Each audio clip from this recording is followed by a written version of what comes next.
তাহলে এবার আমরা আলোচনা করব অসম্পূর্ণ প্রকটতা কাকে বলে, অসম্পূর্ণ প্রকট জিন কি, আর অসম্পূর্ণ প্রকটতার উদাহরণ সহ ব্যাখ্যা। অসম্পূর্ণ প্রকটতা কি, তাই তো? যখন একটি প্রকট জিন একটি প্রচ্ছন্ন জিন বহনকারী হেটেরোজাইগোট জীবের প্রকট জিনটি তার প্রকট ফিনোটাইপ সম্পূর্ণরূপে প্রকাশ করতে পারে না, ফলে প্রকট ও প্রচ্ছন্ন বৈশিষ্ট্যের মাঝামাঝি একটি ফিনোটাইপ প্রকাশ পায় বা দেখা যায়, তখন আমরা প্রকট জিনটির সেই ধর্মকেই বলবো অসম্পূর্ণ প্রকটতা। তাহলে অসম্পূর্ণ প্রকট জিন কি?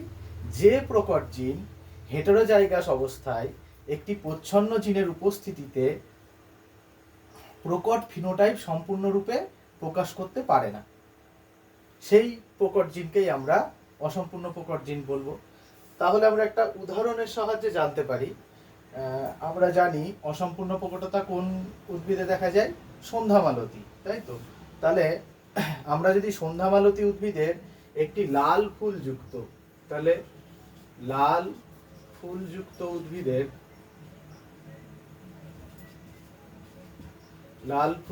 উদ্ভিদের আমি ধরে নিলাম লাল ফুলযুক্ত উদ্ভিদটা হচ্ছে ক্যাপিটাল আর, এর সাথে যদি সাদা ফুলযুক্ত সন্ধ্যামালতী উদ্ভিদের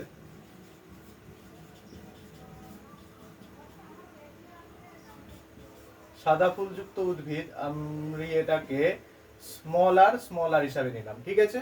তাহলে এদের যদি আমরা ক্রস করি তাহলে আমরা কি পাবো? হিসাব মতো তো মেন্ডেলের নিয়ম অনুযায়ী লাল ফুলযুক্তই পাওয়া যাওয়ার কথা, কিন্তু এখানে কি হয়? প্রকট বৈশিষ্ট্যটি প্রকাশ পায় না। এর ক্ষেত্রে আমরা গ্যামেট কি পাবো? Capital R. এর ক্ষেত্রে আমরা গ্যামেট কি পাবো? স্মল আর, তাই তো? তাহলে এই গ্যামেটের যদি ক্রস হয় তাহলে আমরা এটা পাবো ক্যাপিটাল আর এবং স্মল আর, তাই তো? তাহলে এটার ফিনোটাইপ বৈশিষ্ট্য হওয়া উচিত ছিল লাল, কিন্তু দেখা যাচ্ছে যে এটা একটি বিশেষ বৈশিষ্ট্যযুক্ত কালার বহন করেছে, গোলাপি। কারণ এই গোলাপি হচ্ছে লাল এবং সাদার মাঝামাঝি ফিনোটাইপ।